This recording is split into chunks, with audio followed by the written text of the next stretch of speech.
Commissioners regular meeting is now called to order. I would like to invite Bishop Marshall to the podium to lead us in our Pledge of Allegiance and invocation. Please stand and join us if you choose to.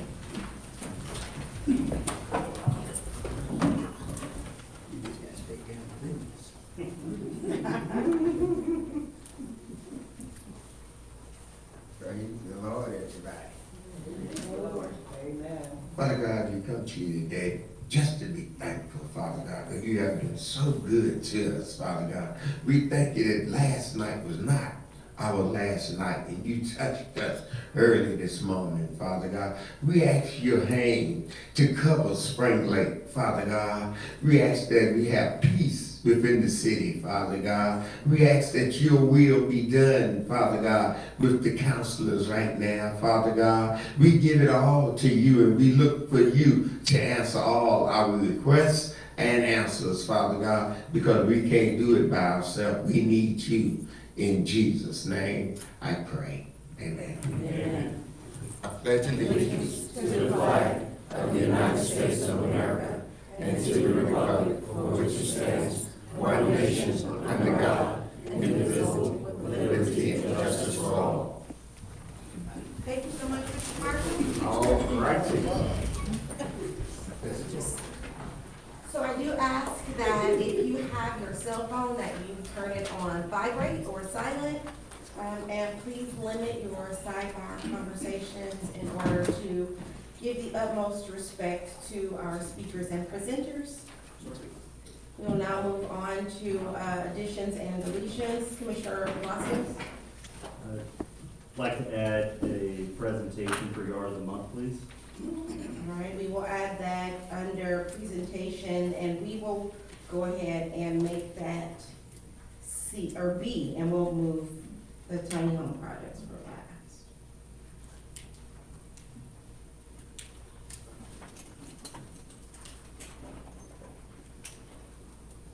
Are there any other additions or deletions?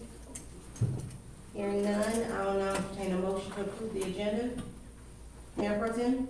I'll make a motion, we approve, the agenda with the, said change. Commissioner Palacios? Second that. Any discussion? All in favor? Motion carries.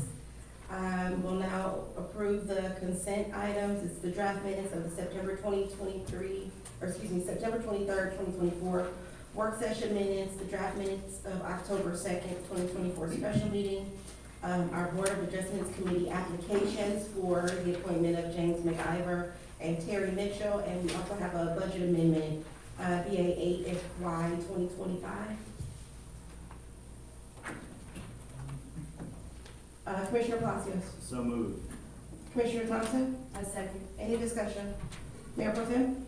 Thank you, Mayor. I just wanted to take the time to thank, Mr. James McIver and Mr. Terry Mitchell for agreeing to, serve as alternates on our Board of Adjustments. I think I see Mr. Mitchell in the audience. Thank you, sir. That's it, Mayor. All in favor? Aye. The motion carries. We will now move on to our public comments, remembering that you only have 3 minutes of time. There will be, is the screen gonna be lit? To let you know your time limit, and Ms. Bonds, please approach the podium and state your name and address for the record. My name is Juanita Bonds. I live at 1423 Milton Street, Spring Lake.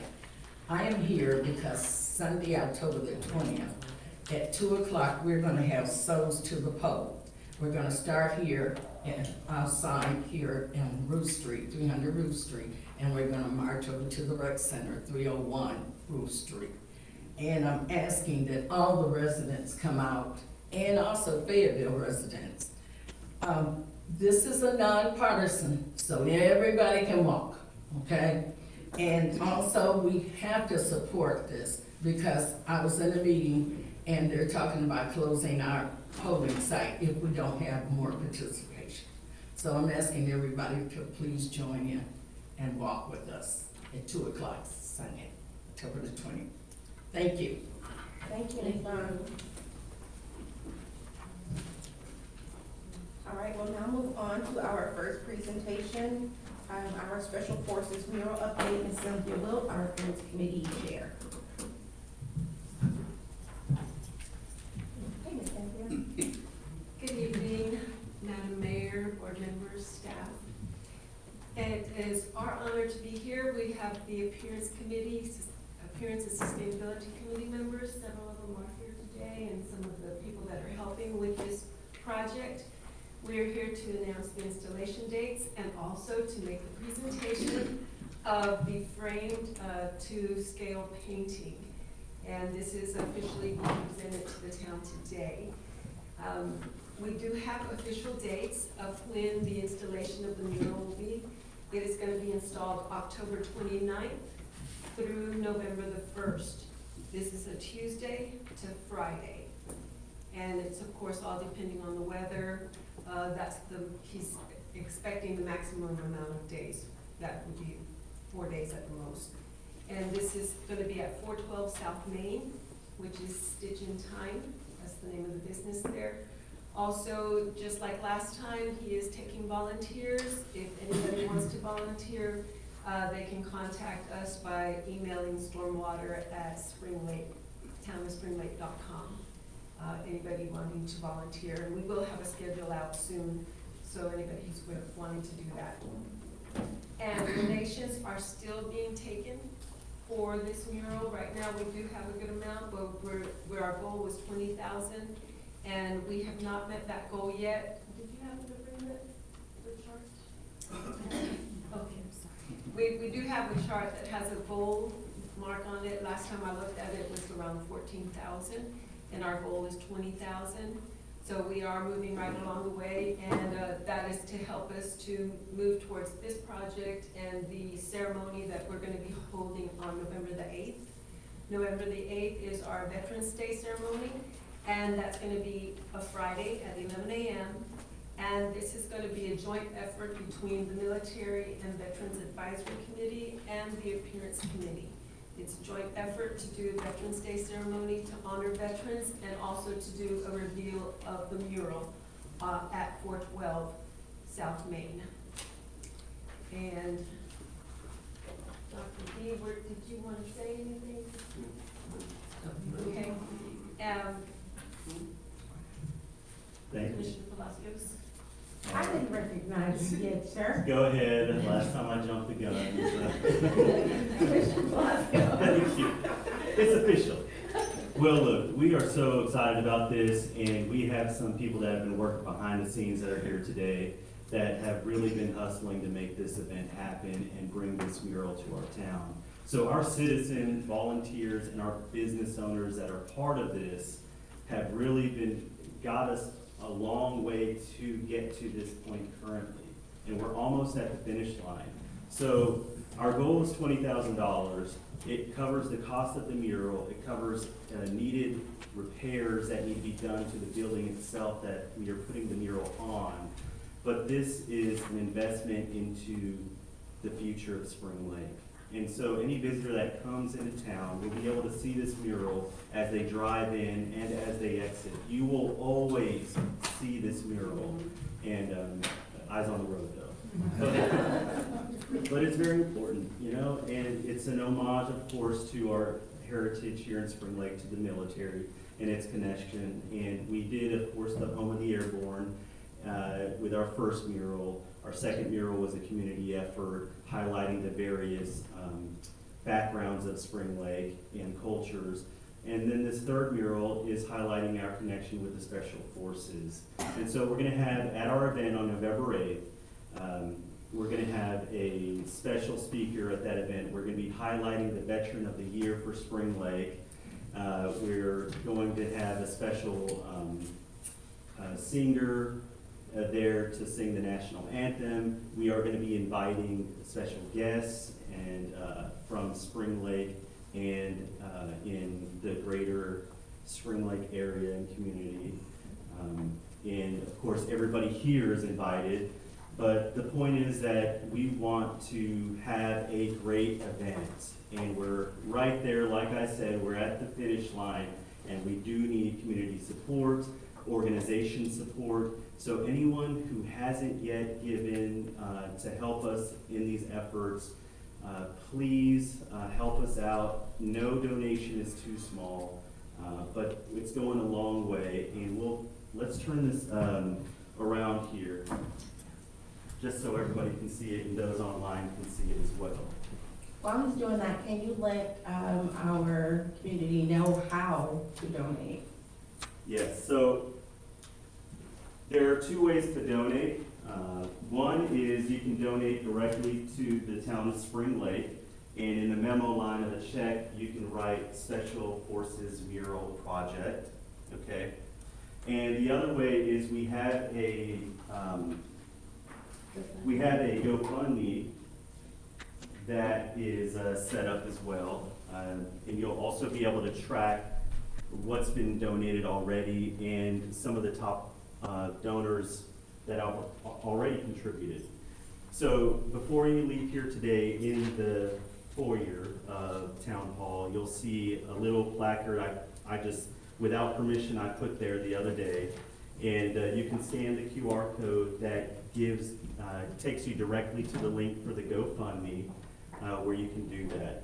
So any organization, any church, any group, any citizen, and any business owner, we're asking for your help.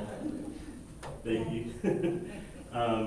We're asking for your help to get us over the threshold here. So we appreciate all the hard work that's been put in. Our artist, who has already proven himself here in Spring Lake, is excited to take this on. And the business owner that agreed to have this mural put on his building has already put up his own money to try to get this work, get this happening. So if you have any questions, please reach out to us. I do want to thank the Appearance Committee members who are here, Mr. Joe in the back, Dr. Dickerhoff, and then some of our very good supporters. Ms. Janice Dickerhoff is here as well. And then, of course, our chair, which is Cynthia Wilt. Thank you very much for your help. Those that aren't here, we have members that aren't here as well. And we're working closely, like she said, with the Veteran and Affairs Committee, because this has always been, it's a Veterans Day event. It's always been, a Veterans Committee event, and they've kind of been like, hey, if you guys want to help us out in any kind of way. So, so we are working in collaboration with them, but time is running out, and we're trying to get these details finalized. So, anything I missed, though, that? I do want to point out, it is a very high visible location. Even though it's on Main Street, you'll be able to see it from Highway 87, where there's been an estimate of about 60,000 cars going by there on a regular basis. I do, untraditionally, we're gonna take comment. Yes, sir. As of today, Ms. Dickerhoff has brought us $12,400 of donations, and I think she has a few more that she hasn't turned in yet. And we have sent thank you letters out to those people who have donated. Awesome, thank you. And that does bring us to at least the minimum amount that we needed to get started on this project. I do have a question. Are we requiring a road closure for?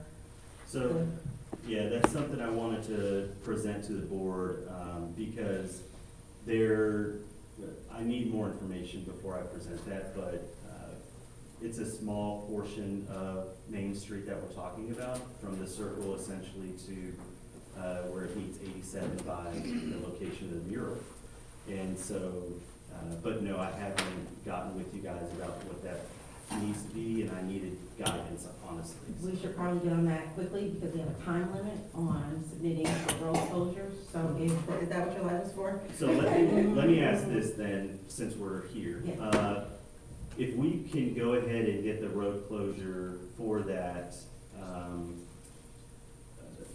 from the circle to 87, and we don't need the entire stretch, and we can talk about this later, but it's fine to go ahead and submit the road closure for that area. Is that accurate? So what we can do is, let's get the resolution over to DOT. Even if we don't close it, we'll still have it within their time frame to close off a portion of Main Street. Just remember, that's a major thoroughfare. Yeah. And that's the only way for people to exit off of Main Street and Poe Avenue to get back to Bragg Boulevard. So It's not the only one, but it is. It's a major thoroughfare. Yes, ma'am. Madam Clerk, Mayor, that requires a vote, the resolution? yes. We're talking about it, the ends first, we can go ahead and entertain a motion for the road closure.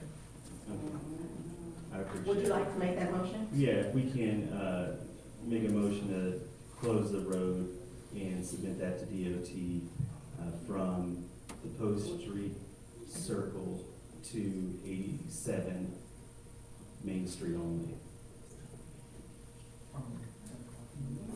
From 9 AM to 12 PM. The whole day? Is that 4-day weekend? No, it's noon, 12 PM. It is a 4-day. I can't hear you. I was asking, was it this traffic, was it 40? It is a 4-day weekend. Okay. So, before, let's table the motion. Sure. And I don't know if we need to, do something, do a via Zoom call, special meeting via Zoom to get it out in time. But do some background research to make sure which area you need, or if it's actually needed. That way Yes, we we don't are have gonna- Carly doing work that she doesn't have to do. Yeah, so we do want to request it. And so I'll be happy to reach out to Carly and make sure we get the right. Okay. Madam Clerk? Thank you, Mayor. I'll go ahead and reach out to DOT just to make sure we can go ahead and do that. So I'll reach out to Troy Baker tomorrow. All right. Thank you. Can I address the board? Yes, Dr. D, please. There's been a lot of groundwork done before this happening, and I would encourage the board and town administration to try to schedule a meeting with the Community Appearance Commission to try to allow us to present to the board all the things that have gone up until now. There's a great deal. I'm hopeful that you all remember back to last year's Veterans Day and to the amount of work that the Community Appearance Commission went into tentage, chairs, organization, food. This year, there also is going to be food. It's been provided, and we've made it so that when invitations go out, and we're talking about getting invitations out to a lot of government officials, but having them be there at 10 o'clock for a ceremony at 11 o'clock, and I think you need to think about it potentially lasting till 1 o'clock. Now, we've gone around as a Community Appearance Commission and touched base with the Wings.com lead, Stitch in Time, L2CAN, and got permission for a parking plan. But all these things are going to have to, what didn't get said today was my two funds raisers here. One is Becky Spell and the other is Janice Dickerhoff. And they've gone and I'm quite confident before you find November 8th arriving, they will hit their goal. And we'll have the ability to be able to pay our bills, not only the mural list, but also for the priming, but also for all the logistical stuff that's going to have to take place to hopefully make you all proud of what the Community Appearance Commission has done here in terms of planning a ceremony that we are trying our best to get the word out to the Military Affairs Council and get them to be a more active participant in this ceremony, so that the word goes out about our special speaker and the fact that Special Forces soldiers needs to come out, and this is being done to try to allow them to realize that Spring Lake appreciates the sacrifices that the history of the Special Forces soldier has made. Last year we made that effort towards the airborne. This year we're making it towards Special Forces soldiers.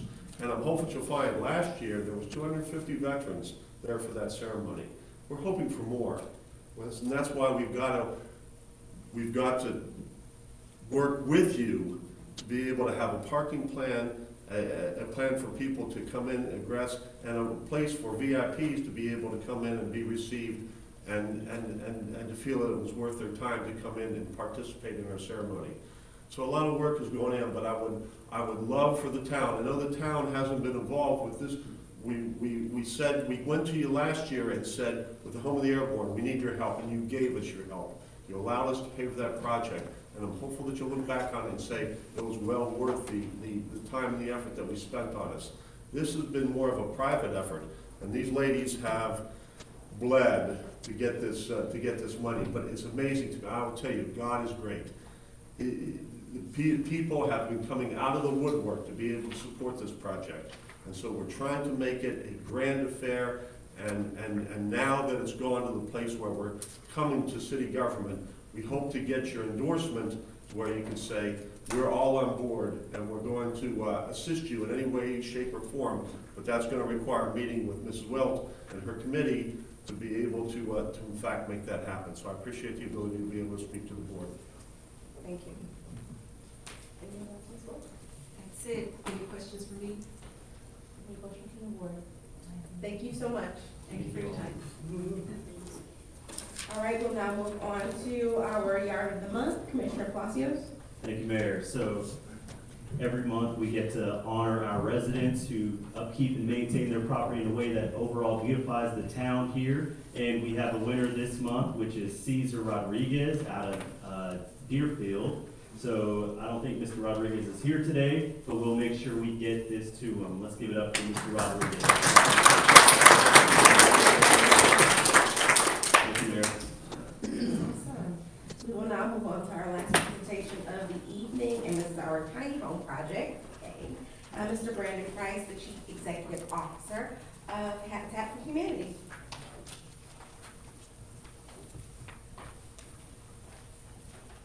Good afternoon, everyone. I want to lead with, I know we were supposed to be here last month, I think, to do part of this presentation, and so I really want to apologize. I was stuck in court. The judge wouldn't let me out. So I really apologize. So thank you guys so much for allowing us to come and represent our idea of what we think we can bring to the Spring Lake community. We did this presentation about a year ago. I think it has been, give or take a little bit. I just wanted to share a little bit about Habitat for Humanity and who we are and what we feel, what we've done, and some things that we would love to do with the city of Spring Lake. On the board right now, you see that it's our mission, which is putting God's love into action. As we bring people together to build homes, community, and hope. That's who we are. It's at the baseline of who we are. We are an unapologetic Christian organization. You don't have to be a believer to get a Habitat home, work for Habitat, volunteer, or certainly shop at our Habitat Restore. But Christ is the cornerstone from which we build, and that's what we believe. And we try to live out those principles in everything that we do. And so building is a part of that. Biblically, Nehemiah said, let us rise up and build. And so that's what we are trying our very best to do. Housing, especially affordable housing, is a huge issue right now, not just in Spring Lake and Fayetteville, Cumberland County, but it is all across the globe, or at least here in America it is. And so one of the things that we have talked through and met with a lot of folks, but specifically the mayor here, is talking through what does Habitat bring to the table. As I mentioned the last time we did, Habitat for Humanity, we've been around since 1988 here in this community, and we've built a little bit more than 300 Habitat homes, and we put over, of course, 300 families in those homes, and that has turned into north of $690,000, almost $700,000 in taxes over the years. We entertain at any time, somewhere between 300 and 400 applications for families that are looking to partner with Habitat. And I'm not sure if everyone, so let me back up. I probably did this the same way the last time. Let me back up. Maybe everyone doesn't know how Habitat works, because people think that Habitat builds houses and gives them away. And that's not at all what we do. We partner with families and they become homeowners. And in that process, they do something called 300 sweat equity hours.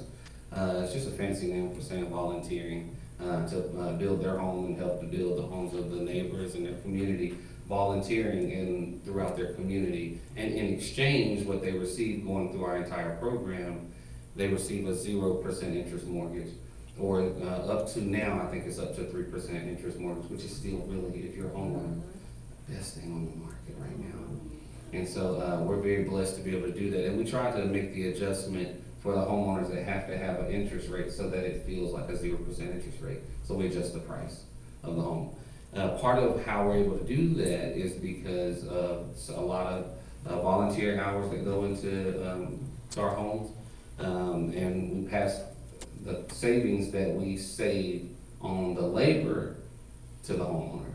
And so where it may cost me $125,000 to build a 3 to 4 bedroom home, it might still appraise for $225,000. We pass that savings on to the homeowner. We sell them the home for $225,000 to encumber the entire home, but they're only paying on on like the first mortgage might be $125 because that's all they can afford.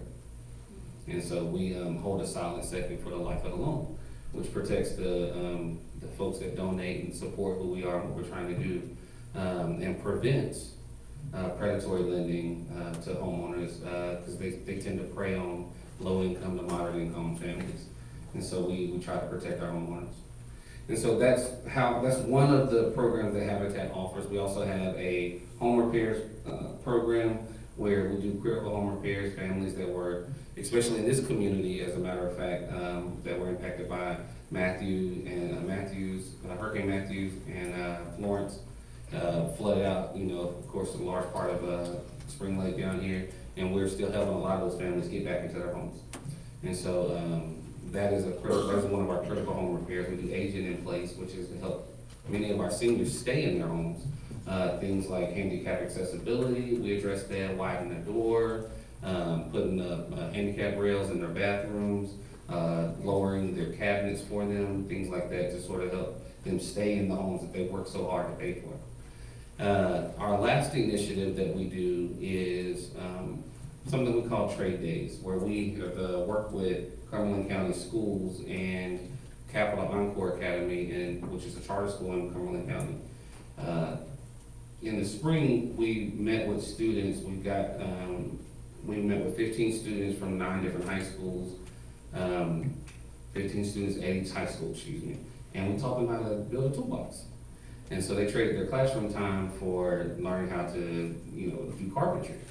And what we learned in that process was that students really had a huge interest in learning how to build. I think only one school in Cumberland County has like an actual typical shop class.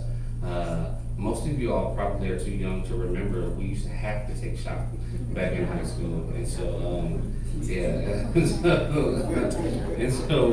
and this is me telling my age a little bit. So we used to not have a choice. We used to build stuff with popsicle sticks and wood glue. So, but they don't do that anymore. And so students, it's become a lost art the trades have. And we've had so much success with building the toolboxes with the students that we did a construction camp where we taught 25 students 4 different trades over the course of a week. Interestingly enough, when we put the flyer out on social media, in 3 days, it was shared over 800 times. We had families contact us from Alabama asking could they put their children in our construction camp. But we only took 25 students from the local area, which is Cumberland County. We did have 2 students that were outside the county, but they had just recently graduated. So we taught them how to make routine household maintenance and repairs around their home. Things like how to fix a hole in the wall. Somebody done swung the door open too long, too hard. Or if you have a teenage son, sometimes they get a little rough around the house and start throwing stuff for no reason at all, at least at my house. We taught them how to repair a toilet and install a toilet from the ground up from the hole in the floor. Taught them how to change out the P-trap underneath the sink, repair a leaky sink or faucet, changing out the faucets on top. We taught them how to change out an electrical receptacle. Sometimes you put your charger in there and it just falls right back out. We taught them how to, change that, tighten it, or change it completely, the light switch, and to hang a ceiling fan. We guys don't have ceiling fans, but we did teach them that. And we taught them framing. So all of this was a free camp that we did to support the idea that we just need younger folks into the trades. The average tradesman right now is greater than 55 years old. And they're aging out quickly. And so some of those that lost art and a lot of the secrets and the trade secrets also retire with them if we don't have younger folks in the trade. So we felt awesome about that, and we'd love to continue to do that work. Then the last component of Habitat is that we have the Habitat Restore. There's only one Habitat Restore currently, and we are at 3833 Bragg Boulevard. There's another store by a similar name in town. They do great work. They're just not directly connected to Habitat. They support a lot of great organizations, just not Habitat. So if you, that is one of the ways that we are able to help families when folks shop at our Habitat Restore. All 100% of the funds that we raise there goes right back into building affordable housing. We're doing home repairs or teaching kids how to conduct themselves in the trades. So that is Habitat and sort of a little bit longer than an elevator speech, if you will. But that is who we are. When we build a community, one of the things that has to happen, it obviously doesn't happen overnight, although sometimes you drive around town, you see buildings just pop up all the time. Seems like, man, there was just grass here the other day. You know, but what has happened is a collection of things, and for us, the way that we approach it, we don't like to just go into a community and build a community. We like to talk to the community, find out what the community needs and wants, and let them have some input in what that might look like. We did a community called Oak Ridge Estates on the corner of Bunce and Old Bunch Road in Fayetteville, where we built 47 homes.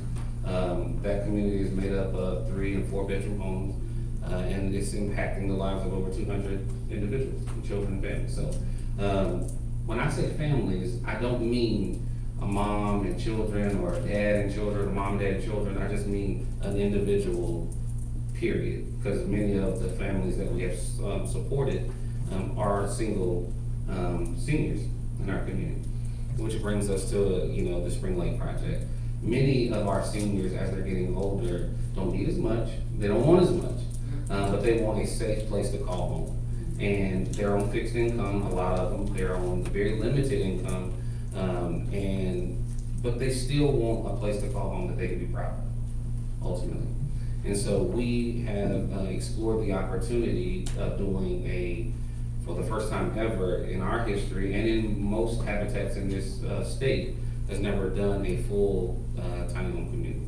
And we want Spring Lake to be the first. We think that we can do a really good prototype.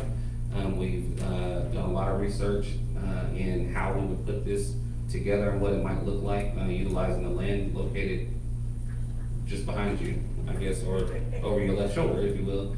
We don't, and interestingly enough, you don't need a lot of land, but you do need some. And so if the board would see fit, we'd love to make Spring Lake a part of the Habitat story, and doing something very special for families that want to come to this area, that already live in this area potentially and need a safe place to call home. And just over to my left, I believe you're right, is the community center. I think they already they feed seniors I'm not sure if it's every day, but I know it's at least, is it every day? Except for weekends. Oh my goodness, okay. So I got hungry, I'm sorry.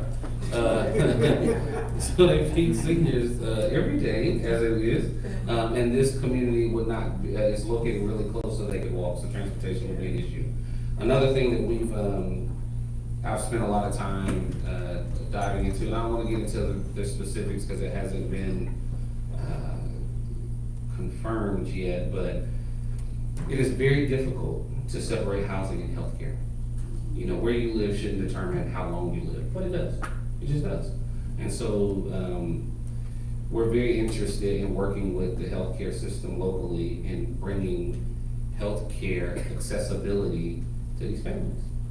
And we think and believe that we have a really good way of getting it done. But we can't do that without moving forward. And the way that we would move forward is, of course, the donation of land, which at that point we'll do the research, get the plan and the approvals. And then, of course, we have to raise money. Because we can't do this without that. And part of that is running a campaign that would allow us to build these homes. And this is our question I always get about, okay, well, wait a minute, if I give you the money to build a house, turn around and sell the house, And then where does the money come back, right? And so that's a big question. When Habitat was originally founded back in the late 70s, it was not founded by Jimmy Carter, although he has played a significant role in helping us get the word out about affordable housing. He just turned 100, as a matter of fact. I don't know if you guys wished him a happy birthday or not, but anyway, happy birthday, President Carter. And the idea was to raise enough funds to be able to build a home at cost, whatever it costs, right? Just the materials, using volunteers to help build the home so that we can get families in homes. And then their responsibility is to pay the mortgage on that home, like whatever it is that costs, so that they can afford it. And then you take the mortgage from those collection of homes and the money that you raise and you go build the next home. And it kind of just keeps going like that. And so that's how the whole process works. So they do pay a mortgage. All of our families do not pay greater than 30% of their monthly income. In North Carolina, if you pay greater than 30% of your monthly income into housing, you're considered house poor. And I didn't make that up, by the way. I didn't write that. That's somebody else's words. But a lot of our families are paying greater than 50% of their monthly income into housing. And it makes it very difficult when the unexpected does happen. It's not the things that you can project and predict that are going to happen that throw your monthly income off. It's things you can't predict, things you can. You know, the tire goes flat, and you need a new tire. You can't buy just one, by the way, or you're going to warp the other, so you got to buy two. And then what does that look like? You know, and then just the snowballs on and on and on and on. And so we can put a family in a home where we can protect only 30% of their monthly income is going to their mortgage. Then it leaves room for them to be able to address some of those other things that they don't expect to come up. And so tiny homes, of course, would be significantly cheaper than an entire home right now. And of course, construction is sort of a moving target, but yesterday I could build a new home for about $130 if it was a 3-bedroom home, 2 full baths. And that is about 1,200 square feet. So doing tiny homes, we wouldn't build a home over 800 square foot. And so that is about roughly, cut that in half, around $75,000 to $80,000 per unit. And I don't know if I said this earlier, so forgive me if this is my 3rd or 4th time saying it, but in Cumberland County, a brand newly constructed home right now is greater than $300,000. And there's almost no developers that are developing a product that is under $150,000. And so that counts out many of our teacher assistants, the local bus drivers, many of our salon and barbers, the people that work at the post office, many of them, because we have families that do work at those places. We don't serve the poor, interestingly enough. We serve families, we're hardworking, deserving families that just don't make enough money to sustain getting a newly constructed home, but they deserve them, and their children deserve them. So that's what, I kind of got off track, I'm sorry. Maybe I should have followed this one. Okay, so the land donation, okay, I covered that, all right. Zoning and planning, of course, that goes into the project and getting things approved. The project costs, we would identify all of that, and of course, we start the fundraising process. These are our right now, this is what we're phasing out of this model of the homes. But if you drove by the corner of Bunts and Old Bunts Road, this is what you're gonna see in the community. And we just put a fence around that community too, by the way, so. But these are 3 and 4 bedroom homes. Now, this is sort of a mock-up that we came up with, and it's sort of exaggerated, so we have to, shrink it down significantly. But that's what something like what we're talking about could look like, where there's, plenty of green space, and that will attract individuals that would want to live in the community, and also like a community center in the middle where they could go and get some of the needs addressed.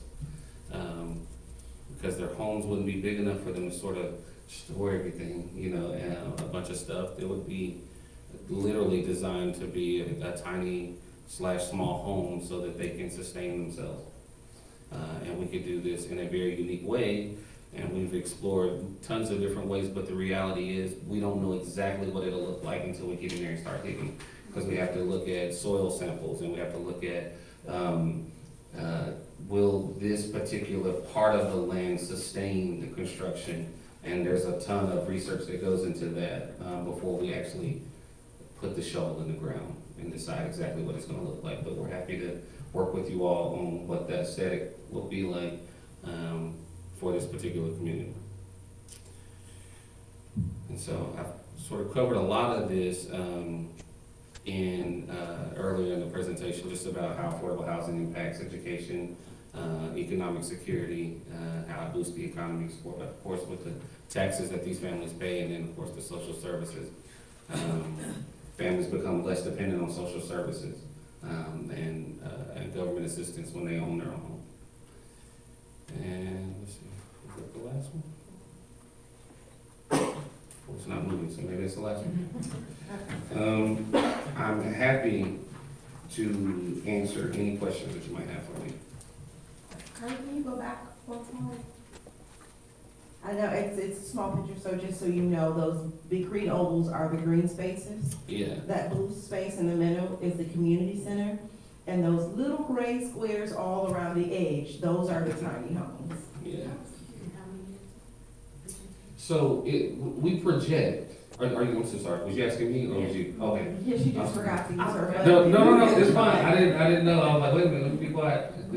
No, we project that we could, it really, so this is, don't quote me, although I'm gonna say something. We feel, if we have enough of the land that will sustain construction that we needed to sustain, we probably could do anywhere.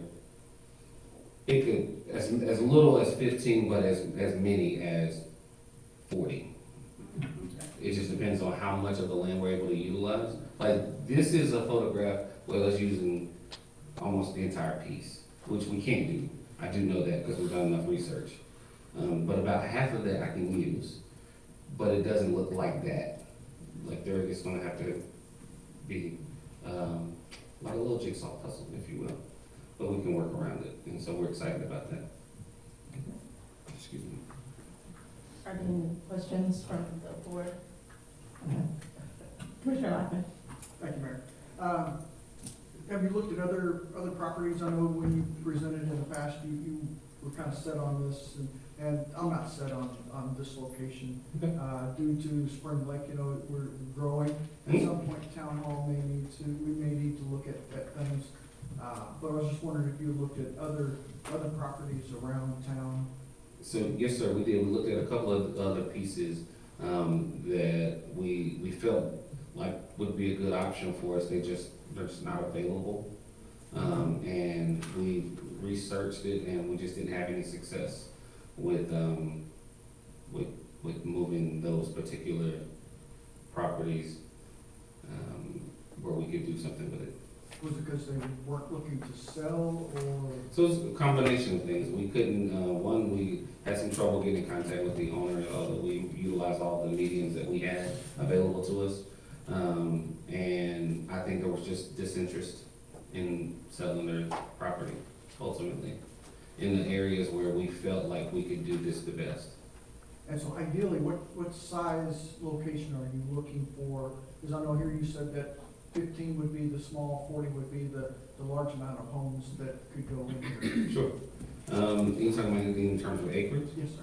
So you can do a lot with an acre, but you can do a lot more, of course, with 4 or 5, especially when it's all connected. Because here's the problem, or one of the challenges. If you have and I'm not trying to insult you, so just forgive me, I'm just trying to explain the best way I know how. No matter how large the land is, many pieces of land, especially in this area, are encumbered by easements, especially close to Fort Liberty, and also the utilities, and so it's just outdated. So when you touch it, it either has to be all the way brought up, and that gets into the infrastructure cost that's substantial without additional support from the local government. And so many of the pieces they have those types of challenges that we've looked into that just make it very difficult financially, and the fiscal feasibility. I always mess that up, so I'm glad it slid out. So it makes it really difficult or very, very challenging without someone dropping a big bag of money and saying, hey, here you go. And I just tell you that with Oak Ridge, Oak Ridge Estates took us about $7.4 million to build.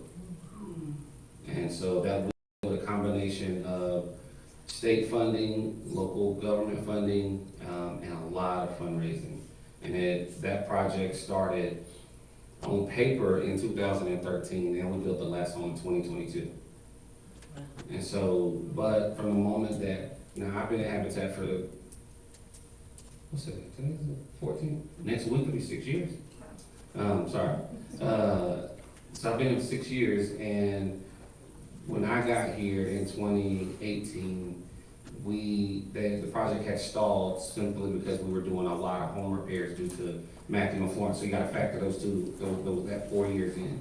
Because we had Matthew hit in 16, Florence hit in 18, and so there were, that 2.5 years, we really weren't able to build because we were needed to address families, not just Habitat families, but all types of families in the local community that needed home repairs done on their homes to get back in their homes. So if you take those 2 to 4 years out, we started doing the infrastructure once we had the funding, and we received that in 2019. And then once we got the infrastructure done, then a couple months of developing and engineering and all that good stuff, and surveys and site bit and all that stuff. And I'm saying all that stuff because I don't really know all the names of it, it's the technical names of it. Then we were able to finally break ground sometime in July. And I said this before, I say it again tonight. Yes, Love sir. the idea, love the program, love what you do. Sure. Just not sold on the location. Okay. What would, if I may ask you, is there a reason why you're not sold on the location? One, because it's right behind town hall. As the town is growing, we haven't discussed this as a board, but that property may be utilized or could be utilized for some town resources, depending on what size we continue to be. So that's a discussion that we would need to have as a group,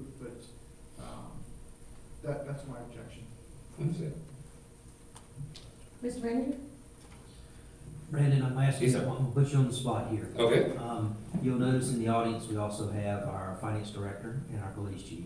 Okay. And so I'm gonna get the three of you guys to do some consultant math for me. Okay. Because Consulting. after your presentation, I have a presentation on code enforcement. Okay. All right? And so I'm putting you on the spot, I realize that, but don't fear. Okay. One of the things you mentioned was, you said it wasn't your definition, but you don't have people pay more than 30% of their income, and if they do, they're considered house poor. That's correct. All right. Now, I didn't say that.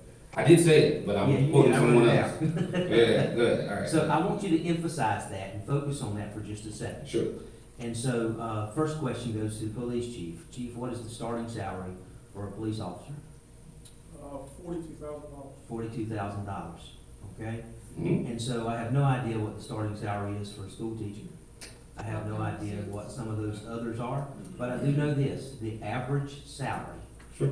that will come out at our next meeting in our quarterly report for a town employee is $46,000. All right? Okay. Now I'm gonna do some consultant math with our finance director. He's the one that figures all the math, does all the numbers for me. Okay. All right, so he's also an accountant. He does a lot of taxes for people, these types of things. So at a $42,000 pay, Jimmy, consultant math, not absolute math, what is take home for a police officer at $42,000? Take out 5% state, 12% federal, 7.65% FICA. So that is 20%. 30. So, but then you gotta take standard deduction. All right, so that's the tax math.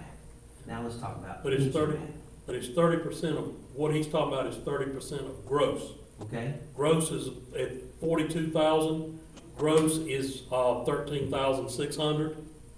30% of that would be about five or six, somewhere between $5,000 and $6,000. All right, so what would a monthly mortgage be that was less than 30% of gross? Well, 6,000 divided by 12 is 500. How many of you know of people that's got a mortgage for $500? That's consultant math, y'all. That's consultant math, okay? Doesn't have to be right, it's just gotta be close. It's gotta allow us to frame the discussion in terms of what we're trying to accomplish. Yes, So sir. recently, putting you on the spot, Okay. I told the mayor that I was really into this project. I refer to it as frou-frou. What I mean by that is very showy. Okay. I want this to be a successful project for Habitat for Humanity. Sure. I want it to be a successful project for the town of Spring Lake. I think it is something that could literally put Spring Lake on the map in terms of how we address our housing issues throughout the city, the town. And so I would invite you to hang on there for a little bit, and let's talk a little bit about code enforcement, and you'll see how this feeds into it. Okay. About what I'm talking about with tiny homes versus 1,200 square foot homes. For example, most zoning ordinances, all right, which is part of the police power that this board enjoys by statute. Okay. Most zoning ordinances allow for what's called ADUs, or accessory dwelling units, as long as they do not exceed 600 square foot in size. And they have to get their electric, their water, their sewer from the main primary house. So, you said that a tiny home would be less than 800 square foot. So the target here can be somewhere between 600 and 800 square foot, you follow me? Yes. So if you have a garage disconnected from your house, or whatever it may be, you can convert that in a lot of towns to an accessory dwelling unit, or ADU, provided it's 600 square feet or less.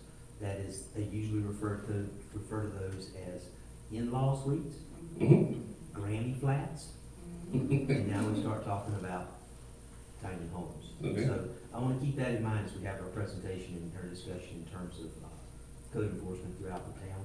Sure. You will find out that the math works if you can determine location, right? Because you have to deal with all this stuff. Even one of your slides talked about zoning. Mm-hmm. You know, it's a big deal. You can't just do things. You gotta protect the rights of everybody. So I'll be having a little bit of discussion if you could hang on. Sure. I appreciate it. That's what I mean by putting you on the spot. No, no problem. No problem. Thank you. I'm new this. I've always talked about something affordable for our residents, Yes, ma'am. because, it is hard now to go out and buy a whole house. You know, I am one of those people, my mortgage is about 520, but I had a really great interest rate, and I didn't buy brand new. So, that's why I'm in that area. But now, that's not even possible. That same house I bought now would sell for more than twice what I paid for it. But, I do love this idea. And right now, I believe you said it would be for like veterans and the elderly, is that correct? I only just referenced that because most of the folks that would fit into that income bracket is our seniors, because their income is limited. Right. And so we would keep, we utilize HUD standard when it comes to income. We measure their income, so we serve between 50 and 80% AMI, the area median income. I don't know if everybody knows what that is. I certainly didn't when I first started here, but I like to use round numbers just to, and I know we got an accountant here, so just don't, my math might be a little off. Don't forget the pennies. Right. No, but if the average household income in this area for Spring Lake for a family of 4 is $100,000. So for the same family, that family has a household income between $50,000 and $80,000. Those are the families that we serve. Right. Okay. Well, that's all I had, other than, I grew up where the students drove the buses to school. Okay. Right. You're still not quite at my age, but you know. So I remember when the milkman used to come around, so so. Oh, wow. I'm that country, yeah, so. My grandmother still has an ice chest. Oh, Yeah, an old block of ice, and you used to take the chisel to get the, so you don't know nothing about that, so that's, That's interesting. yeah. But again, this is something that I am very excited about, you Yes, know, when we first approached this topic, about a year ago, the excitement was there, and again, being able to address, affordable housing for a area or a group of, a demographic of people that really, like you said, they're not poor and asking for a handout. These are working class people who just need a little bit of help Yeah. getting what we as Americans rightfully deserve, which is, you know, a home. So I am super excited about this. I wanted to address Marvin's point about the location. And I do understand that is land that could be used for something for the town, but one thing we've been talking about constantly is our tax digest. And the way we as a community increase that tax digest. As a board, the way we fund our business is through tax dollars. Right now, that land is sitting there and we own it, but it's not making us any money. We can hold it for the potential of expansion of town hall, or we can use it and help address a looming issue, which is affordable housing, and it also increase our tax digest, and now we're making money off of that land that's just sitting there. It doesn't mean that there isn't potential to expand town hall, but I'm also thinking about the fact that next year, we're looking at the sales tax changeover, and we need to keep our eyes open on how we can continue to grow our tax digest here in the town so that we can continue to provide quality service for our community. So just keep that part in mind too. Right now, it's not making us any money. With this, we're tackling two things, which is affordable housing and bringing a little bit more funds to the town of Spring Lake.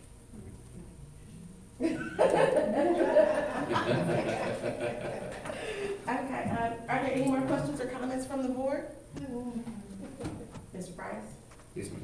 Thank you. I'll hang around. Please. Thank you. All right, you don't have to hang around too much because our next item on the agenda is a discussion regarding code enforcement. Mr. Rory. I'm gonna jump right on in there though and go forward. I'm gonna draw your attention to your cover letter in your agenda. Summary description, it says to discuss code enforcement to ensure the effective implementation and adherence to local regulations that maintain community standards, safety, and quality of life.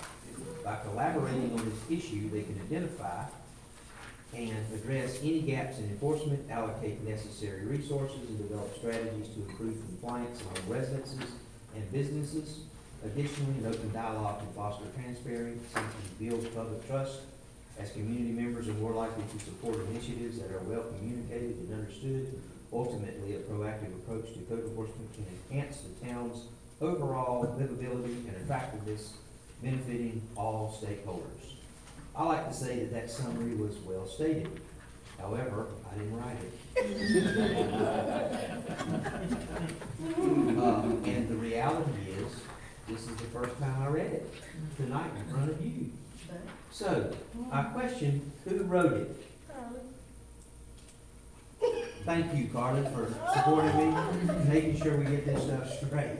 I say that with a little humor, but let's just go ahead and dive right into this. Once again, 5 months moving into this, your quarterly reports will come to you at your next board meeting, October 20, whatever, 1st, 28th, I think, maybe.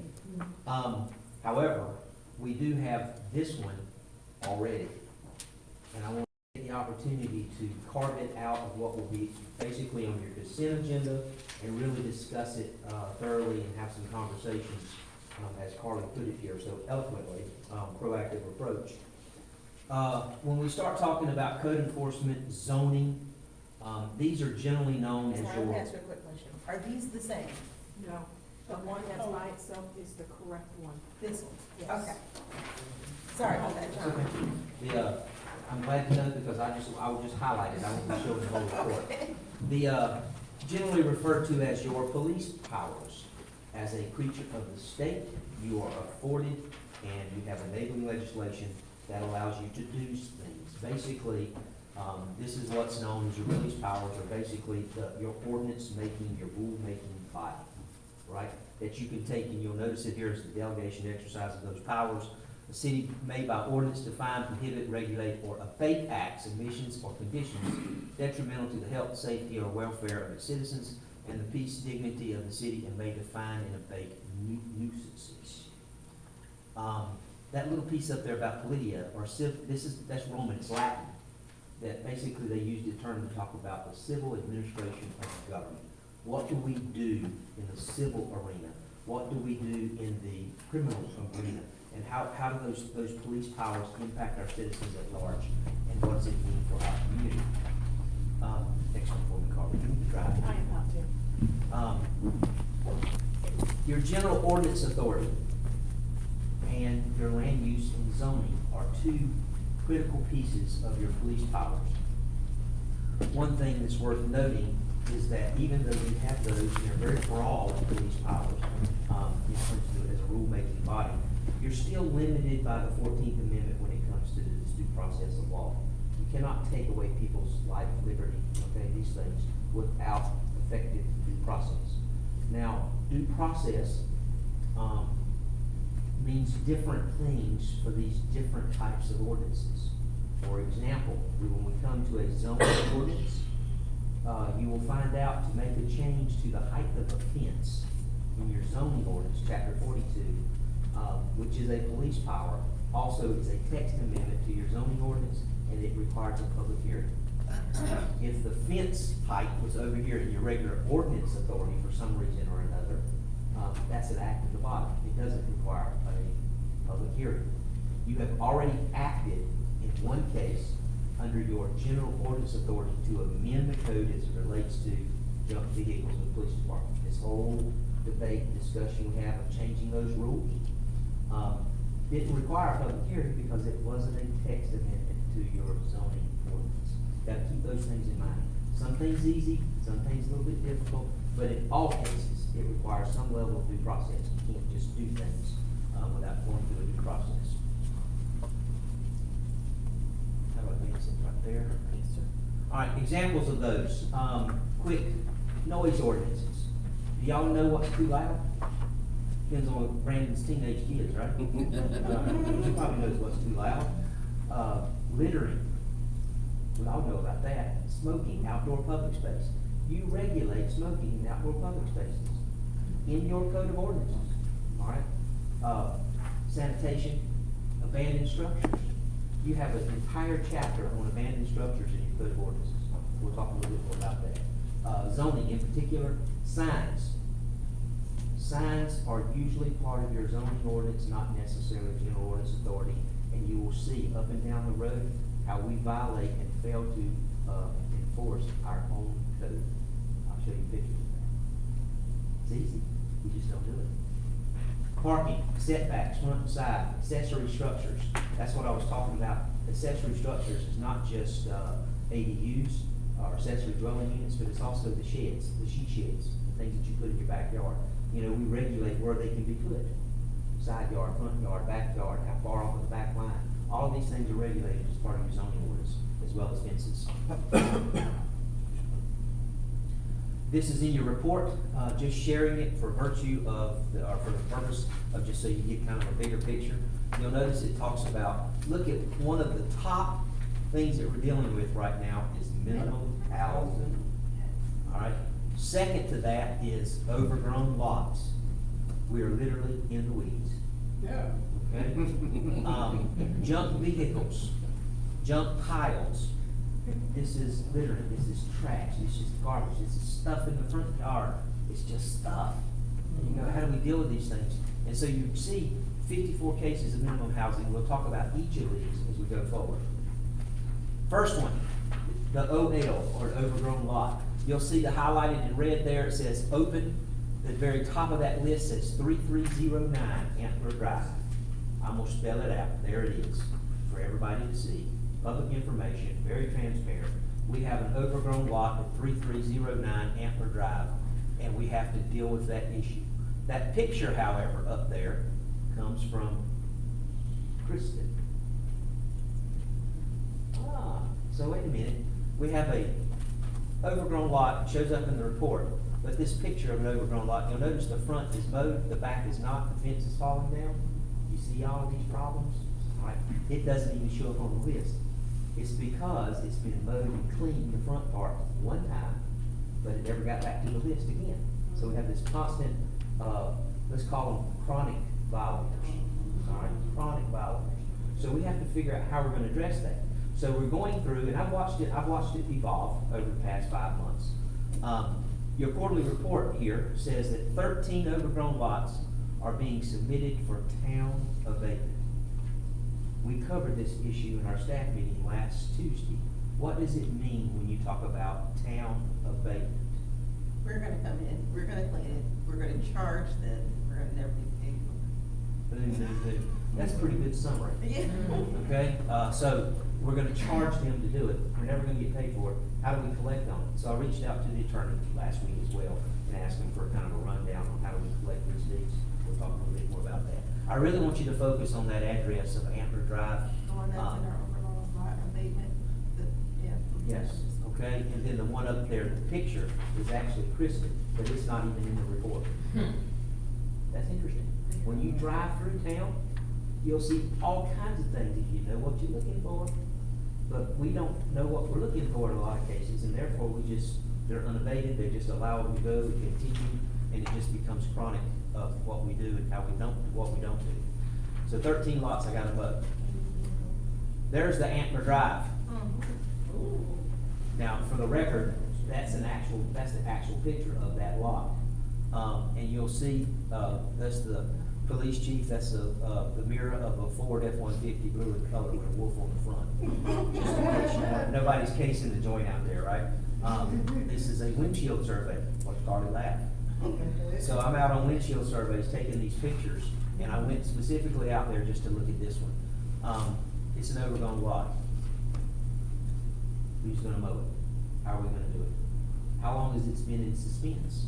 When was it noticed? When did we take it to site? Have we done any citations? What have we done to follow up? These are all questions we need to start answering. Junk pile, I got this, this is not the picture I got, this is one that I actually took. See that Ford F-150 mirror right there, you know, blue and color? That's a junk pile. That's like, no kidding. Right? So what do? How do we address this? What authority do we have? What police powers? How do we make a difference? How do we make a difference in this community for this outstanding issue? 5 months, it's been like that for 5 months. I don't know if anything's been added, but I can just about promise you, I don't see that anything's been removed. Absolutely. Junk boxes.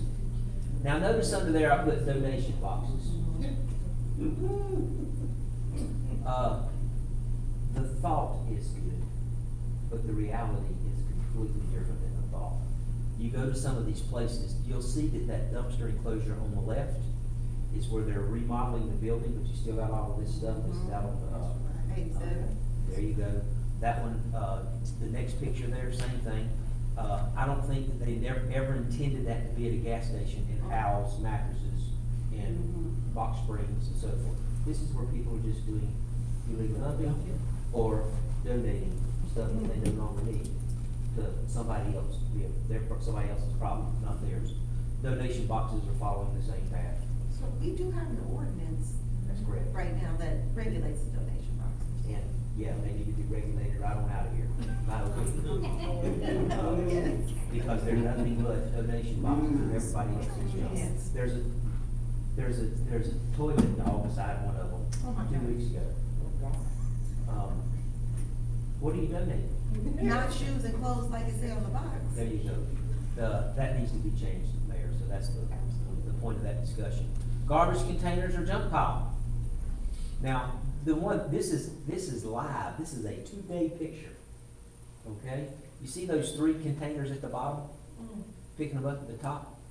They're slam full with TVs and all kinds of stuff. if they didn't, at least they didn't put it around the side, have another picture somewhere, or they got it all stacked up around the side, but they won't pick it up. They only gonna pick it up that's in that container, so they shove everything in that container.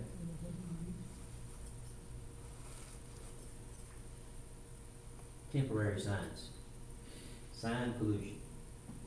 Towns, cities, communities are always going to face noise pollution, sign pollution, light pollution. Have you ever heard them argue and fuss about too much light and you can't see the night sky? I hear all this stuff going by on the traffic and 60,000 vehicles per day, so therefore we need to build a wall. So I can't hear the cars going by. That's a real story. And it happens all over the place. You see it. Along the interstate, you'll see these walls. Temporary signs. This one really gets the best of me. New business, we like it. These are violations of our zoning ordinance. All right, these temporary signs, they cannot be in the right of way, period. We do not regulate content in that sense. Doesn't care what the message is. They just can't be there. This is easy, easy, easy. You simply say, if you see it, you pick it up. It's easy. This is easy to enforce. You don't have to do anything about collecting the fees or doing anything like that as a fines. You simply pull them out of the right of way, throw them over here and say, you can come get them at the police department after 15 days if you want to get them. If after 15 days they're not there, we're gonna throw them in the trash. Temporary signs. Notice this particular one has 3 in the right of way, by the way. There's another one in front of a new business. It's gonna have an opening here in the near future. Hell, we'll call them out, Green Biz Landscaping. I don't know that I'd want my sign advertising that with all those weeds. I'm sorry, I you know, what do we do? Here's another one, Section 8 tenants wanted, call now. Those are all over the town, all over Spring Lake. It's not content, right? It's what you're doing here. Diva Doll's thrift store. I don't even know where it's at. I don't recall now. It's just looking at things. This is the one that really gets my goat. This is the windshield survey. See the windshield there, the windshield wipers? Blue Ford F-150. Just let that percolate for a second. Boom. Boom. Boom. Boom. Boom. Right in front of all those traffic cones is an ADA access to the sidewalk. Is it? Yes. Picture's worth 1,000 words, right? This is easy. This is easy. This is an easy button. We just gotta say we're gonna do it. We're gonna have a wheel. Fence. All right, the one on the left, look at that nice pretty red hydrant that the firefighters go out and paint. The one on the left is also behind us here in City Hall. That little white fence, you can barely make it out. But the reason why I took a picture of that is when we have discussions about front yard, side yard, rear yard, setbacks, those have to be defined. So this particular fence is a violation of our zoning code. You can't do those things in your front yard. The one on the right, we think, although we have not, actually I haven't asked for the research on it, is that fence is greater than 6 foot. They got a variance. Yes. Boom. Somebody knows that fence? It's Yes. expensive. Good, got a variance. So see, this is how you do zoning. Now you have to go through we just did appointments tonight for the Board of Adjustment to hear a variance.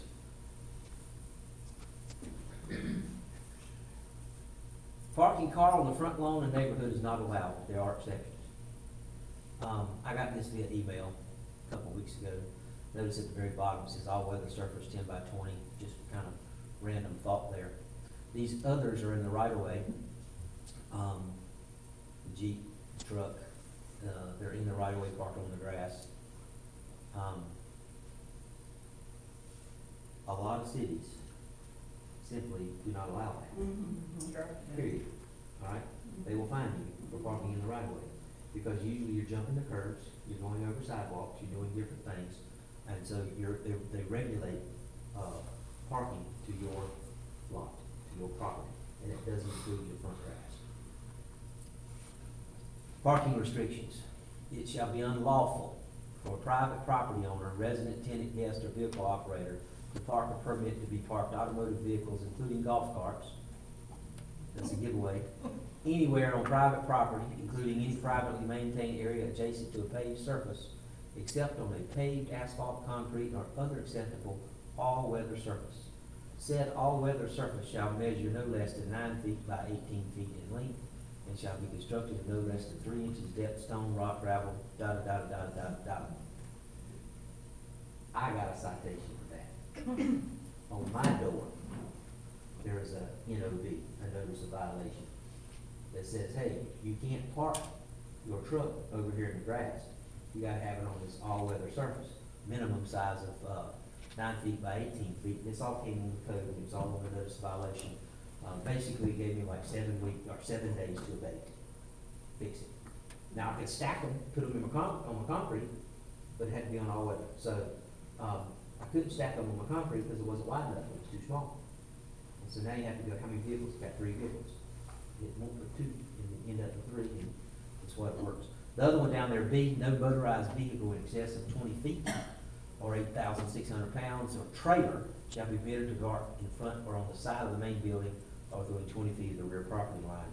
This is another key feature to think about, because we start talking about motorized vehicles. Y'all know we're talking about campers, right? Winnebagos, puller trailers, whatever they may be. What about 18-wheelers?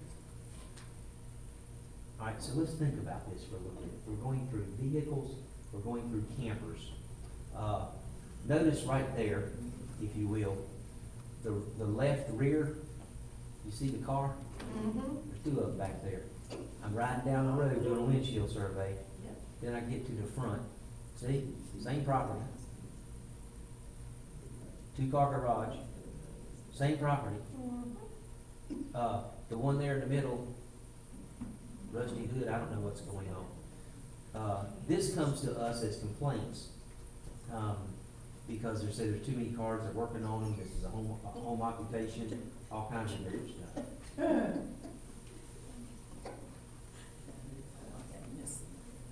Trailers and campers. The one on the left is a camper. The one in the center, I really don't know what it is. But it looks like a trailer, it's got a hitch on it, it's got a couple wheels, could be cargo, could be whatever. But that is in between 2 front yards.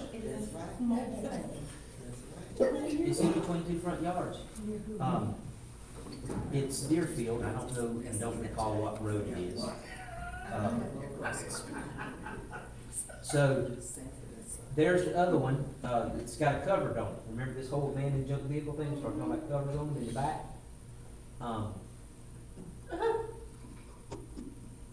Trailers and campers. This guy's in my office last week. I told him to give me 72 hours and I'll get back with him. I'll do a little research. See the trailer in the back, on the side? See the cars? See the trailer in the front? This is the right side of the house. See all the stuff, the camper back there? Today when you ride by, there's a vehicle parked beside that camper. That's what's going on. That's his complaint, they're living in that camper. I don't know that. I don't see no water hose running to it. I don't see this, that, or the other thing. What I can regulate and what I can do, research is what I can see. I can't just go out there and do stuff. There's this whole due process, code enforcement. But if you notice, there's some telltale signs. You see the sidewalk, you see the roads out here, conditions of them, see the sand in the back there?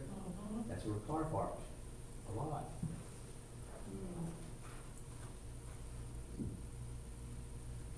This is another drive. The one on the left is the front. Got a shelter, right, carport, a trailer, under the carport, different stuff, vehicles galore. Then you go to the back, and you'll see those trailers that are covered with an old tarp. Our abandoned vehicle says no tarps, it's gotta be a commercially constructed cover. And then you can see it finally from there. The reason why I don't wanna say I like this one, is that this is a corner lot.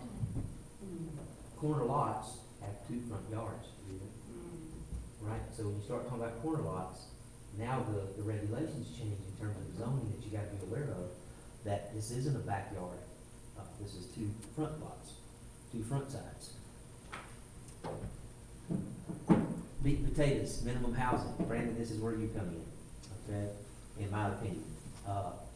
There's a sign on my wall back here that says do the math. A lot of you have seen it. I'm a very advocate about data-driven decision-making and thinking about different things. So this shows up in your quarterly report. You have one of those in your agenda packet. It talks about this mobile home park. MH doesn't mean mobile home, it means minimum housing, okay? So if you go out there on Misty Circle, you'll find that there are 17 mobile homes on 2 acres. On 2 acres. So if you think about that, you go, well, how much is an acre? An acre is 42,000 divided by 17. 2 acres is 84,000 divided by 17. Now you know how much typically a lot size for a mobile home is about 3,000 square foot, give or take. So how much land do you need to put 40 units or 50 units? It depends on the lot size, and that's driven by zoning. So you can have a zoning classification that is a planned development, that is a tiny home project, you can have a 3,000 square foot lot size. Because now, the fire department, you're gonna limit the size, of course, right? Because now you gotta have a front setback, a side setback, you gotta have these separations, all kinds of different things. But this is where I get really kind of interested on it. I looked up the tax value, do the math, think about the revenue side of this, okay? So that's 2 acres of abandoned mobile homes. And you can see the windows are broken out, the underpinning is gone, the coverage, all of the different things are, it's just a mess. It's just a mess. We get $536 per year in ad valorem. That's the tax revenue. That is it, okay?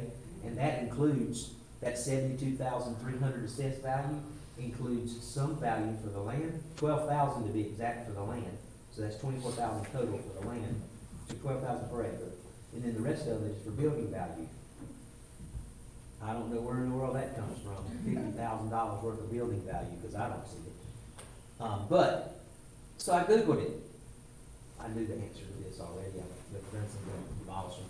It says, what's the cost to demolish one mobile home? You simply do a Google, it says somewhere between $3,000 and $5,000. So, when we talk about abatement, right, here we have a known issue, right, 2 acres, underutilized in our tax digest. It generates $536 per year in ad valorem. We've already spent that for code enforcement costs. All right, plus.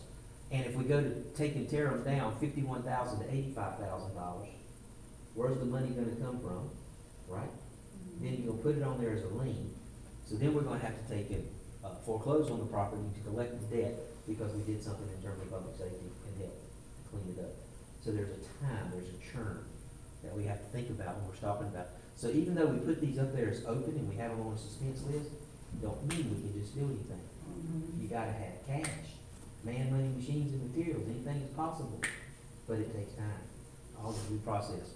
That one says a hearing today in this room. Didn't show up. So the next step is a letter, 30 days to abate. After that due process, we've exercised all the due process. We can go in and take and file the suit, tear them up, clean them up, demolish them, move them, get them off the property using somebody else's money. Therein lies the struggle. You gotta have the cash to do it.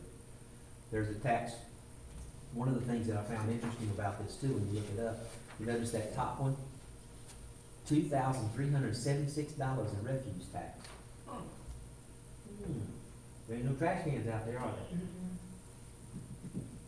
None on the bottom one. Stormwater fees, ERUs. When you track this, you find out. Once again, minimum housing, that is on Romney Street. Romney Street, okay? Look at all the different violations, junk, overgrown lot, junk piles, minimum housing.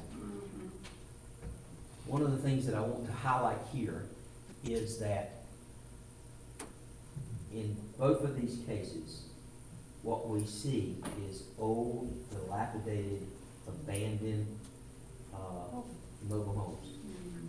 So why did we get to this condition to where we have all of these mobile home parks that are falling apart or dilapidated?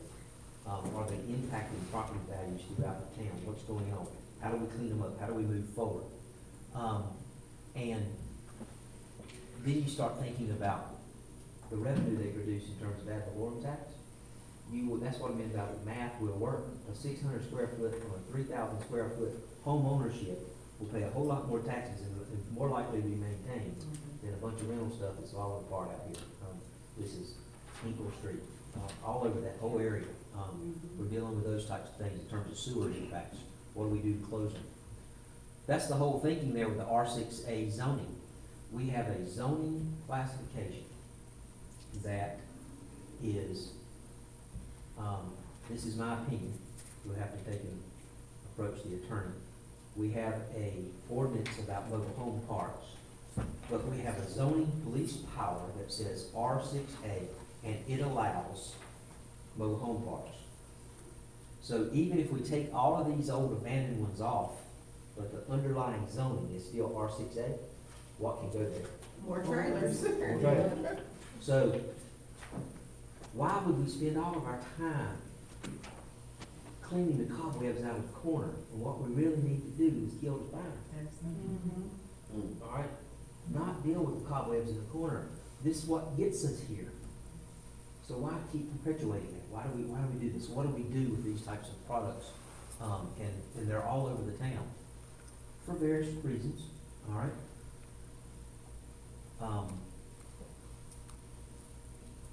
Another case, some of you might know these locations. Consultant Path. I believe in density because it takes advantage of capacity, right? So for every inch of water line or every inch of sewer line we install or somebody installs, there's a cost. So it makes more sense to put a 6 inch instead of a 4 inch and have twice as many homes on that 6 inch than half as many on the 4 inch in terms of that stretch. Okay? So this particular example here is a subdivision in town. This road, there are no words that can describe this road, and what's under this road, and what's not under this road, what does it look like, how do you deal with it.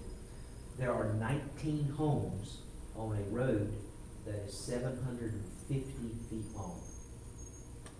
The engineered estimate to repair this is $900,000.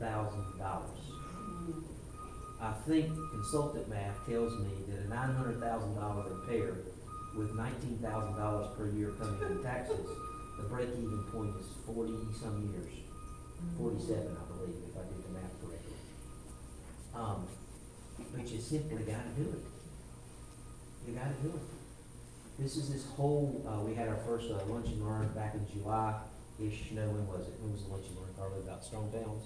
Or was it July? Was it? This is this whole Strong Towns concept. Don't do things that make our community poor. All right? We got to be very thoughtful of that. So I would ask you a question. That last week when I was doing these windshield surveys, among many, on one side of the street there's a guy using blue tape to paint his windows. On the other side of the street are these types of things. Right? Does your neighbor's maintenance impact your property value? Absolutely. Okay. So if your neighbor does not maintain their property, you can conclude that it's robbing you of your net worth. Okay? Some of you talked about how much you bought your house for, sell for double. That's net worth. You know? Assets, all account math, assets, liabilities, what's left? Net worth. So, talk is cheap. Action actually has a cost associated with it. And so, I've tried to be very clear and be nice about it, but we see levels of urban decay occurring in this community. And if we don't do something now, I had another person come to me a couple weeks ago, and she basically, it's the first time I met her, and she was talking about all this stuff. And she said, John, half of the community's thrown up their arms and said, hell with it. We don't care anymore. I don't know that to be true, but I know that there's probably some that don't care. I just don't know what percentage that could be. And so, as we think about this going forward, it's a big issue for us. These pictures done with the Georgia Code Enforcement, that guy's got a badge, but he doesn't have a gun. He's no cop. The one on the bottom, that's not, y'all remember Police Academy years and years ago? Citizens on Patrol, that's not what that is. This is Citizens Observer Patrol. These are citizens riding around, noticing things. They're force multipliers. They're not empowered, okay, but they can take and notice things. Up in the right-hand corner, you'll notice a truck says code enforcement. Those are cops. All right? So that are here and to enforce the law. That includes all laws, not just the ones that people choose. And so you gotta be thinking about this as you move forward. How do we do the code enforcement? Procedures. Enforcement, nuisance abatement, you'll see the column on the left, fees and costs, nuisance abatement, minimum housing standards, enforcement costs. Notice to the right, both of them says criminal misdemeanor prosecution if adopted by ordinance that does not provide otherwise, criminal misdemeanor prosecution if adopted by ordinance that does not provide otherwise. Any criminal misdemeanors that we collect fees for or fines, you know where they go? To the school system. That means we can't even create term to where when we do a fine to tear down a property, right? That's a penalty. And as a penalty, it's supposed to keep it from happening. In other words, that goes to the school system. We can't put it into the bank to take another, do another tear down, do another tear down, to do another tear down.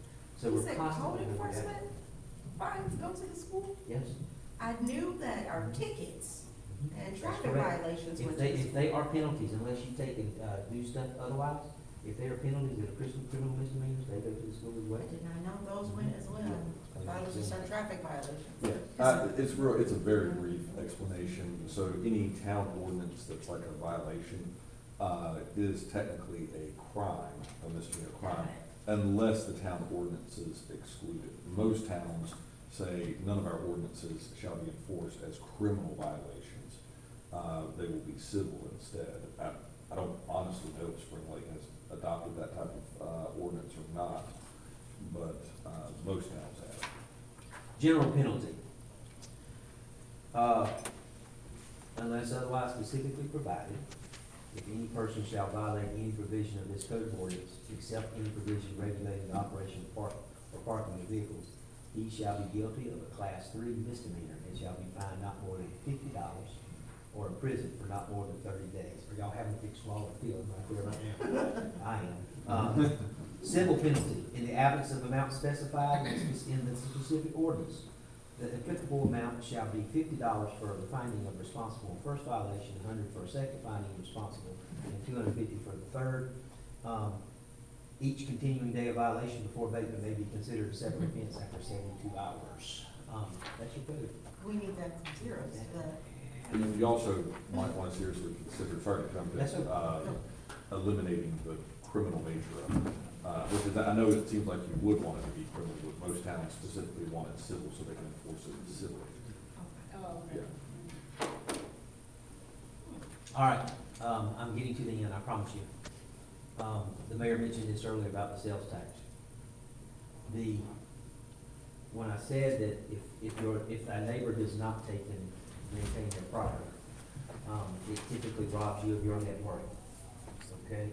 It means it has a drain on the value of the tax digest citywide. That's my takeaway. Now, so if it's draining the tax digest citywide, it's limiting your taxes.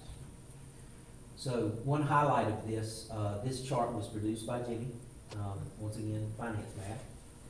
The sales tax that we get, if you will, if it's based on population like it is now, right? We're 1.97911% of the county's population. Therefore, we get 1.97911% of the sales tax. Next year, when they switch it over to tax levy, we are 1.02361% of the tax levy. So we would get 1.230, just raw math, or 1,282,000. That means the difference or loss of roughly $1.2 million. Now, riddle me this. So let's go out on that misty circle, spend $50,000 to take all the trailers, clean them up, all right? And then we take away the building value that's associated with the tax value and leave it now, instead of 72,000 assessed value, it's only going to be 24,000 assessed value. You see this circle? All right, so we've got to figure out how to do this stuff, and work through it. And these are the things that I'm spending my time on. I'm just being blunt, okay? There's a lot of stuff I'm not spending my time on. I believe that this is the survival of this community if we don't do what we need to do, even if it means making your neighbor mad. Okay? It means, because you're gonna enforce something that we're gonna say, no, this is the law, this is what we're gonna do. Everybody takes an oath to enforce those laws, right? And it's gonna be, well, that's just old Joe, don't worry about old Joe, he didn't know. Police chief there. My meeting today, I had a brief meeting with our outsourced code enforcement officer, and he asked me about route procedure. It is my intent, okay, to turn all code enforcement over to the Town of Spring Lake Police Department, so that we can use patrol to identify in specified zones all the violations that need to be followed up on. Whether it is overgrown lots, we simply are paying $49,000 a year for something that equates to about 24 hours a week of code enforcement, in which one 8-hour day is nothing but writing reports. Nothing really has an action step. And so it's a huge, huge issue that I think is critical for the community. And that's why I'm supportive of things like, if we can take a property that's a mobile home park, R6A, and eliminate that underlying zoning, that means those mobile homes that are there now will become they're used, but it's a non-permitted use in the future. So it'll be a legally, help me, anybody, non-conforming use, all right? So now, as the trailers go out, whether they're 1970s, 60s, or 80s, or 90s, or whatever, they don't come back in. And so you're converting those properties. But to do that, you have to go through and do a text amendment to your zoning, which requires a public hearing with your planning commission. You follow me? It's not something that the board can initiate, but it has to go through the planning commission. So we need to take some of these action steps.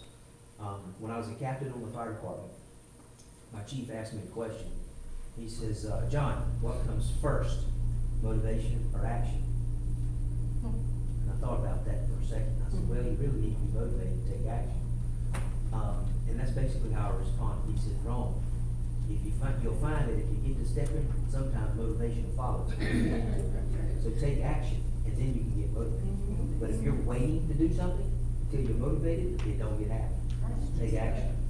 So I'm going to close with a story that I'm also fond of. Some of you may have heard it. There are people in our community that have thrown their hands up and say, I don't care. There are people in your neighborhood who simply don't care. Okay? But I still think that there are a lot of people who want to do right, who want to do things that benefit this community. I believe that wholeheartedly deep down. And I'm reminded of a story. It's typically known as the starfish story. Everything is amok. There's problems everywhere I turn, y'all, there's problem. And so I feel like every day I play a role, there's a problem. But a guy's walking on the beach, and he sees this shadowy figure running back and forth from the shore to the ocean, from the shoreline of the beach to the ocean. As he gets closer, he begins to recognize that it's this younger kid, and there's thousands of starfish that have washed ashore.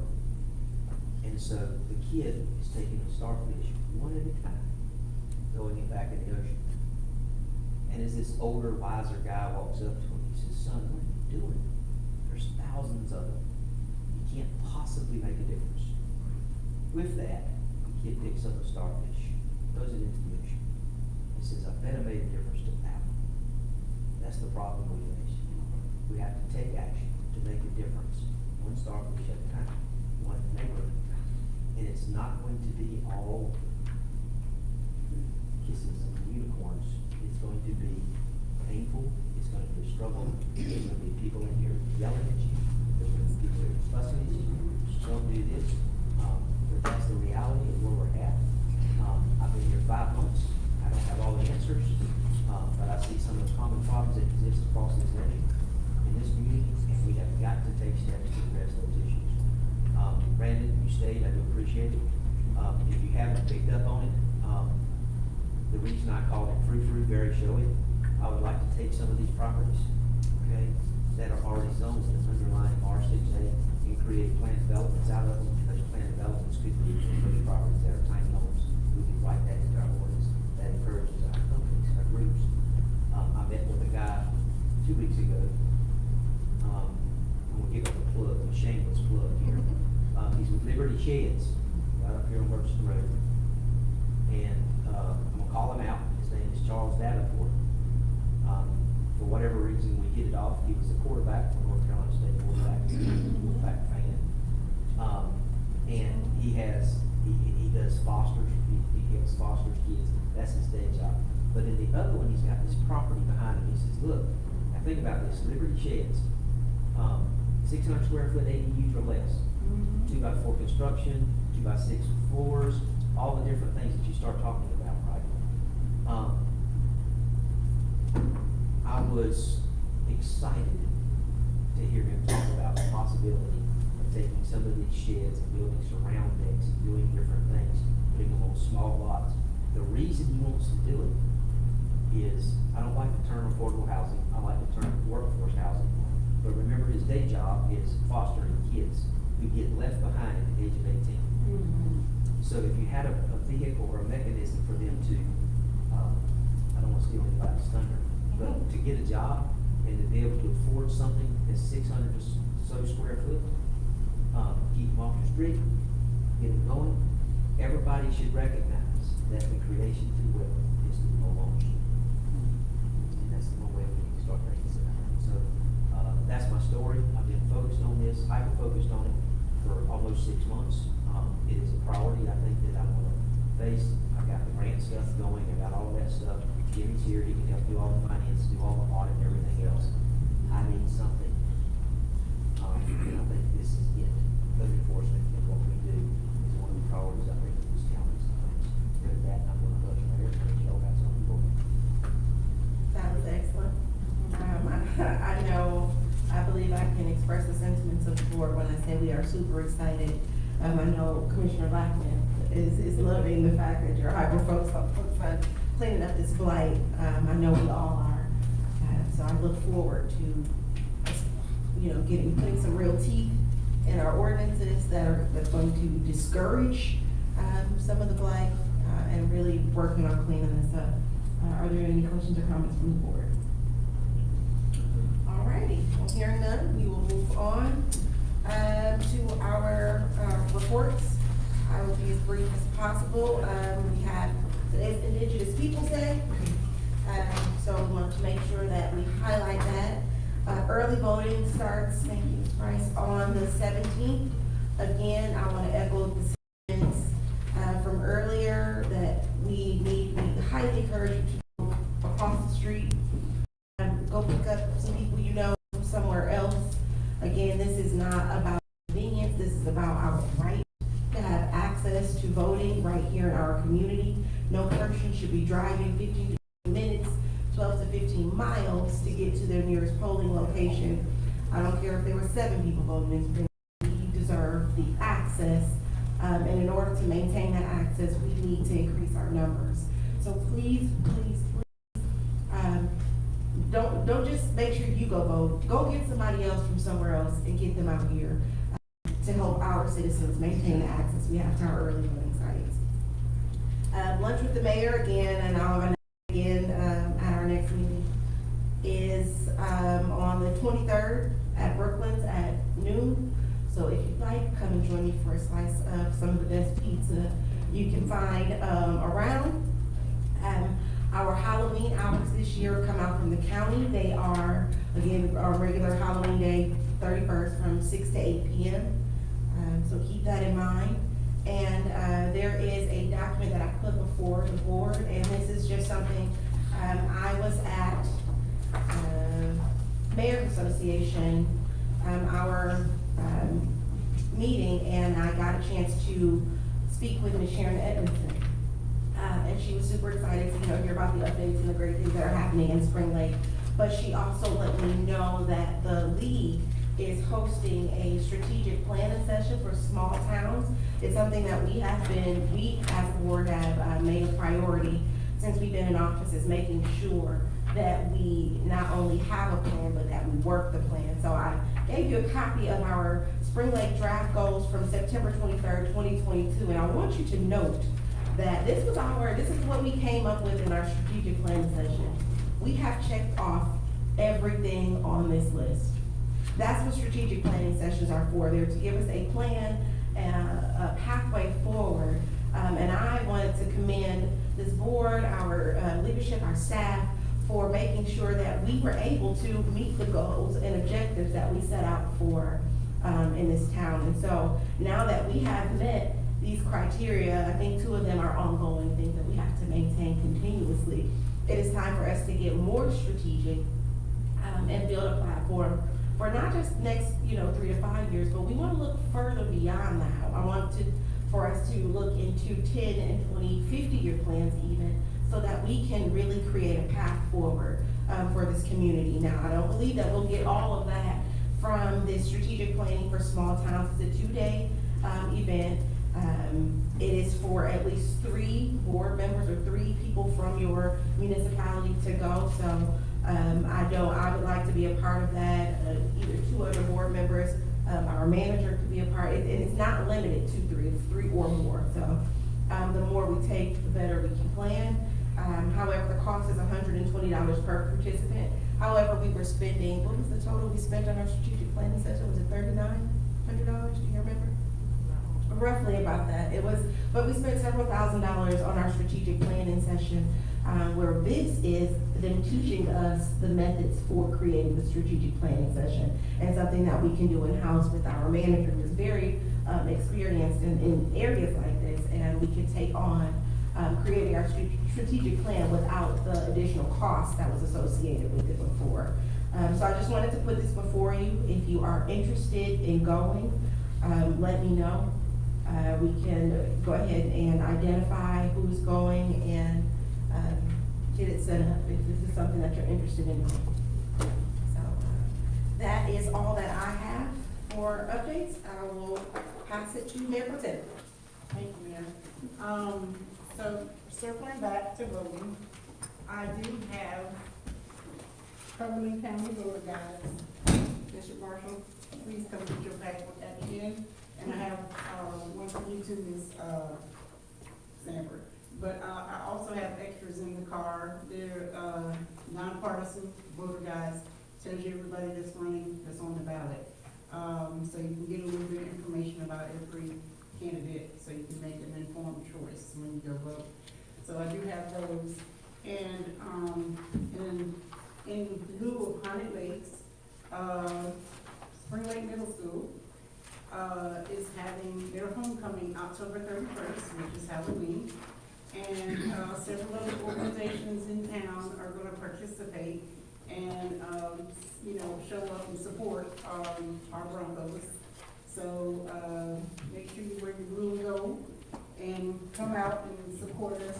If you need t-shirts, I can get some made for you. But the boosters, Robin, myself, and Adrian, all are part of the Bronco boosters. We will be out in full force, so we'd love for you to, support that, on October 31st. Commissioner Thompson? I have nothing. Commissioner Lockhart? Nothing for the group? I was expecting to, I love his list when he comes prepared with 14 things to say. Commissioner Palacios? I have nothing. You guys wanna go home? I think they wanna go home. They can't, we have closed session. Commissioner Chadwick? I just want to mention that this week's, students do have benchmarks, so make sure they get plenty of rest, a nice hot meal in the morning.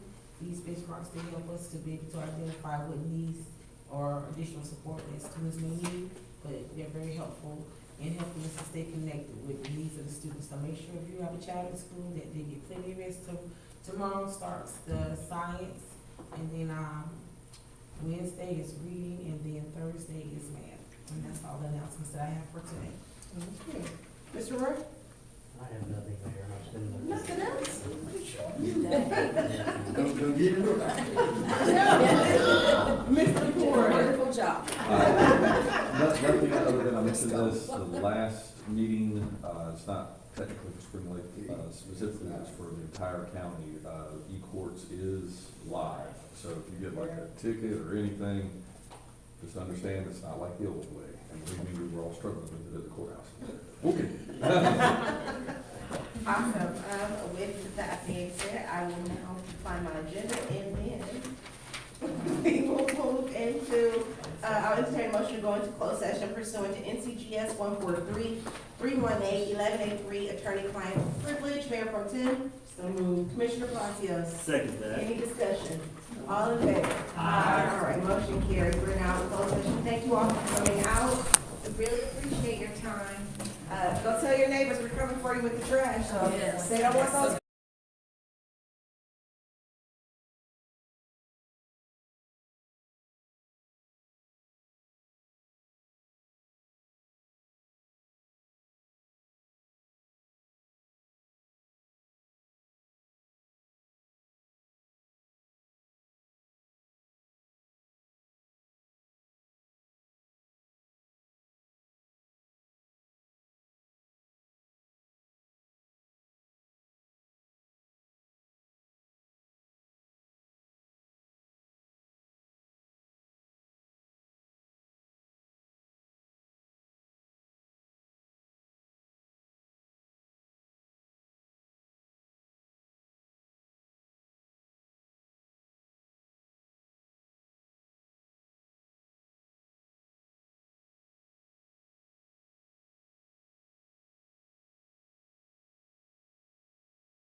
Okay, after we're done with this picture.